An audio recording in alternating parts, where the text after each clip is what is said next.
तर शिवबाठाचे उमेदवार म्हणजेच ठाण्याचे उमेदवार राजन विचारे यांनीही आपला मतदानाचा हक्क बजावलेला आहे आणि त्यांच्याशी बातचीत केली आमचे ठाण्याचे प्रतिनिधी कुणाल भोईटे यांनी। पाहूयात।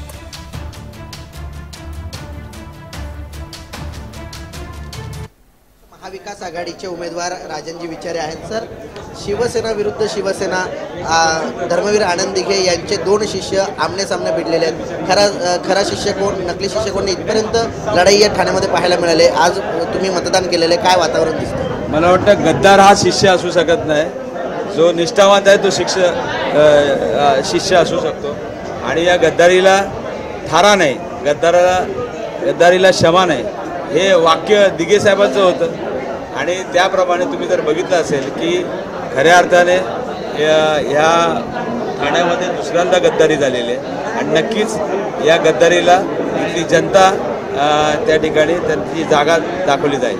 सर, तुम्ही असं दावा केलेला आहे की या ठिकाणी बोगस मतदान होतं, काही मतदार देखील या ठिकाणी त्यांच्या नावावरून कोणीतरी दुसरं येऊन मतदान करून गेलेलं आहे। मला वाटतं या संदर्भामध्ये कलेक्टर साहेबांशी मी बोललेलो आहे, इलेक्शन कमिशनरवर सुद्धा आम्ही तक्रार दाखल केलेली आहे की त्या ठिकाणी मतदार आहे, त्या मतदाराच्या नावावरती दुसरंच मतदान करून गेलेलं आहे आणि तो मतदार त्या ठिकाणी हयात असताना त्या ठिकाणी बोगस वोटिंग करून गेलेलं आहे।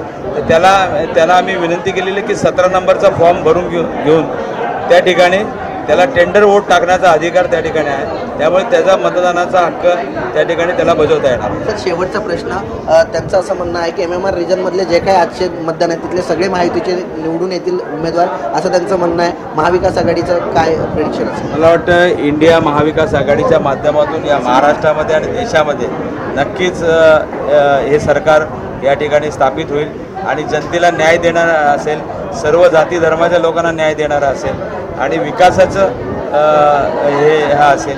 अशा पद्धतीने इंडिया महाविकास आघाडीचे उमेदवार जास्तीत जास्त त्या ठिकाणी निवडून येतील। इंडिया महाविकास आघाडीचे उमेदवार जास्तीत जास्त निवडून येतील अशा प्रकारचा विश्वास जो आहे तो महाविकास आघाडीचे उमेदवार राजन विचारे यांनी व्यक्त केलेला आहे। व्हिडिओ जर्नलिस्ट शिवनारायण शर्माचा कुणाल भोईटे, जय महाराष्ट्र न्यूज, ठाणे।